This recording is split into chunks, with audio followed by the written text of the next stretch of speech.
नमस्कार, मैं रीमा प्रसाद। डंके की चोट पर आज सवाल सियासत के दल बदलुओं को लेकर है। सवाल ये है कि क्या चुनाव के ऐलान के साथ ही दल बदलुओं का टाइम आ चुका है?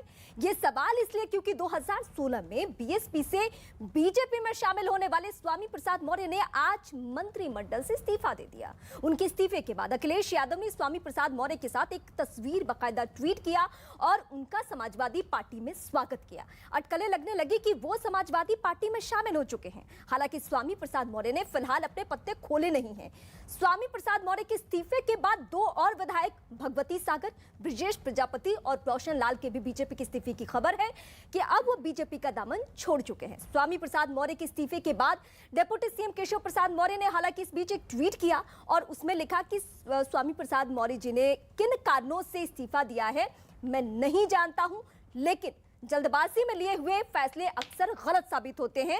मिल बैठ के बात करते हैं। बीजेपी ने नाराज नेताओं और विधायकों को मनाने के लिए यूपी बीजेपी अध्यक्ष स्वतंत्र देव सिंह और यूपी में संगठन महामंत्री सुनील बंसल को यह जिम्मेदारी सौंपी है कि आप जाइए और रूठे विधायकों को ऐन चुनाव से पहले मनाइए।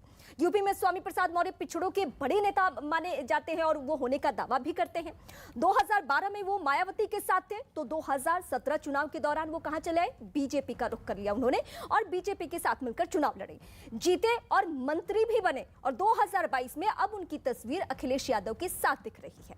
दल बदल करने वाले नेता विश्वासघात करते हैं या हृदय परिवर्तन होता है? सवाल यह है कि यूपी की जनता आने वाले चुनाव में दल बदलुओं को सत्ता देगी या सजा देगी, ये यूपी की जनता को तय करना है। लेकिन सबसे पहले ये सुनिए कि इस्तीफा देने के बाद उन्होंने कहा क्या।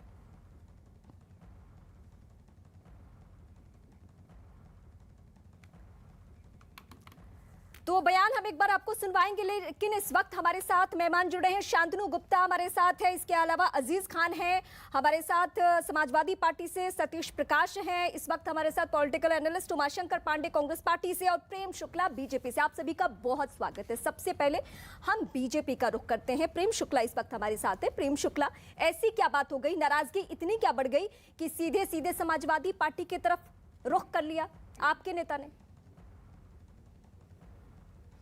देखिए, अभी तक समाजवादी पार्टी की तरफ रुख किया है, इस पर ही आशंका और आप ही की समाचार में बताया जा रहा है। ये अभी आदरणीय स्वामी प्रसाद मौर्य जी ने कोई दल ज्वाइन नहीं किया है। ऐसे में इस पर कोई इस समय टिप्पणी करना अनुचित होगा। प्रेम शुक्ला, लेकिन समाजवादी पार्टी के मुखिया इस वक्त अखिलेश यादव ने बाकायदा एक ट्वीट किया। जैसे उन्होंने इस्तीफा राजभवन भेजा, उन्होंने ट्वीट कर दिया और तस्वीरें साझा कर दी और कहा कि बीजेपी ने पिछड़ों का अपमान किया है। देखिए, अखिलेश सिंह यादव तो चाहेंगे ही कि कद्दावर नेता उनकी तरफ आए, लेकिन स्वयं श्रीमान स्वामी प्रसाद मौर्य जी ने मीडिया से वार्ता में ये बात स्पष्ट किया है कि अभी मैंने कोई निर्णय किसी दल को से जुड़ने के संदर्भ में नहीं लिया है, इसलिए इस समय वो समाजवादी पार्टी से जुड़ गए हैं। हाँ। यह कहना अतिशयोक्ति है। चलिए, मैं अजीज खान का रुख करती हूँ, समाजवादी पार्टी के स्पोक पर्सन। अजीज खान, क्या आपके नेता ने जिसका स्वागत किया वो आपके पार्टी के दफ्तर तक पहुंचे ही नहीं है? देखिए रीमा जी, बड़ा अहम मसला है और लगातार आप देखिए बीजेपी का जो चेहरा देखिए जी, जो आदरणीय माननीय स्वामी प्रसाद मौर्य जी ने इस्तीफे में लिखा है वो बड़ा अहम है, बड़ा रोचक है। और ये बात लगातार समाजवादी पार्टी एक लंबे वक्त से करती आई है कि बीजेपी जो है वो दलितों का, पिछड़ों का और उसके बाद जो मजलूम हैं इनका सम्मान नहीं करती। पहले स्टेटस बता दीजिए आपके पार्टी। आप मुझे बता दीजिए ना, फिर प्रेम शुक्ला से मैं सवाल पूछूंगी तो आसानी रहेगी मुझे। आपके घर पहुंचे हैं या नहीं पहुंचे हैं?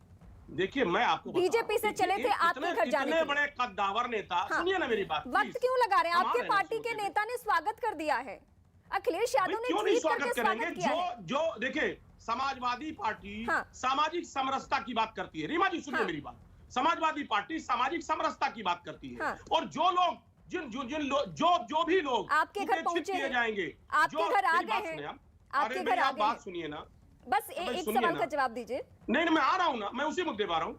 जो भी ये बताने में क्यों वक्त लग जाएगा? ये बताने में क्यों? अरे बता रहा हूँ ना। अरे भाई रीमा जी, आप कंप्लीट ही नहीं करने दे रही है।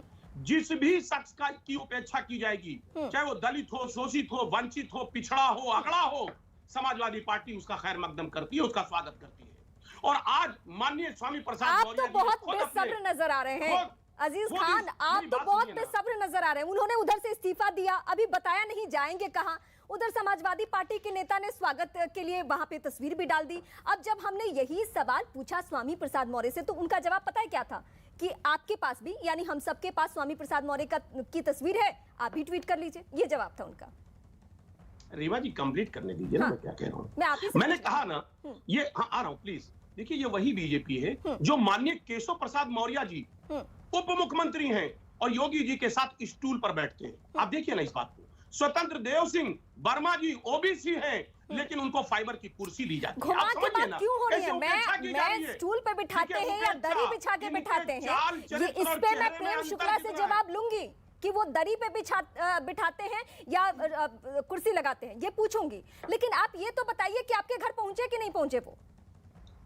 मैं देखिए रीमा जी, एक बात आप समझ लीजिए कि समाजवादी पार्टी हर उस शख्स का सम्मान करती है और खैर मकदम करती है जिसको तिरस्कृत करेगी बीजेपी।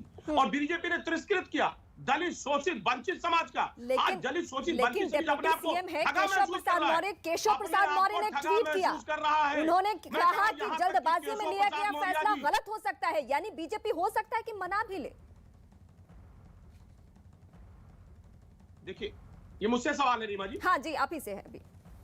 देखिए एक बात आप समझिए, यहाँ मनाने का सवाल नहीं। हाँ। सवाल यह है कि पूरे प्रदेश में ऐसी स्थिति पैदा कर दी बीजेपी ने, दलित शोषित और वंचित समाज अपने आप को बंधक महसूस कर रहा था। उसको लग रहा था उसको बंधक बना लिया गया है, कैद कर लिया गया है। बड़ी उम्मीद के साथ इसी समाज ने बीजेपी को इस मुकाम पर पहुंचाया था, लेकिन बीजेपी ने उसके साथ धोखा किया, बीजेपी ने ठगने का काम किया, बीजेपी ने झूठ बोला और हमने तो सुना है कि कुछ शर्तें आपने मान ली हैं। हमने तो सुना है कि कुछ शर्तें समाजवादी पार्टी ने मान ली है कि उनको भी टिकट, उनके बेटे को भी टिकट, उनके परिवार को भी टिकट। ये सच है क्या? देखिए रीमा जी, ये बिल्कुल सच है। हाँ। ये सच है कि अभी बीजेपी में एक बड़े लेवल पे भगदड़ मचेगी। हाँ। तमाम कैबिनेट मंत्री, तमाम विधायक, मैं आपको बता दूं, इनकी नीतियों से संतुष्ट नहीं है, क्योंकि इनकी नीतियां जो है वो दलित विरोधी है, पिछड़ा विरोधी है और मजलूम विरोधी है। इनसे भगदड़ मचेगी। चलिए, समाजवादी पार्टी शायद इसके इंतजार में है कि इधर भगदड़ मचे और उधर बाहरी नेताओं को टिकट दे। मैं आपके पास लौटूंगी, चूंकि मेरे साथ और भी मेहमान हैं। सबसे पहले उनका भी मैं जरा कमेंट ले लूं। सतीश प्रकाश हैं इस वक्त हमारे साथ, पॉलिटिकल एनालिस्ट हैं। ये दल बदल तो हर चुनाव में हम देखते हैं, और सिर्फ हम स्वामी प्रसाद मौर्य पे ही फोकस करें तो 2012 में उनका स्टेटस था कि वो बीएसपी में थे, 2017 में वो बीजेपी में थे, और 2022 में अभी हालांकि युवा पे की स्थिति है, लेकिन क्लियर है कि वो कहां जाने वाले हैं। तो इसको देखकर एक पॉलिटिकल एनालिस्ट होने के नाते आपके जहन में क्या आ रहा है?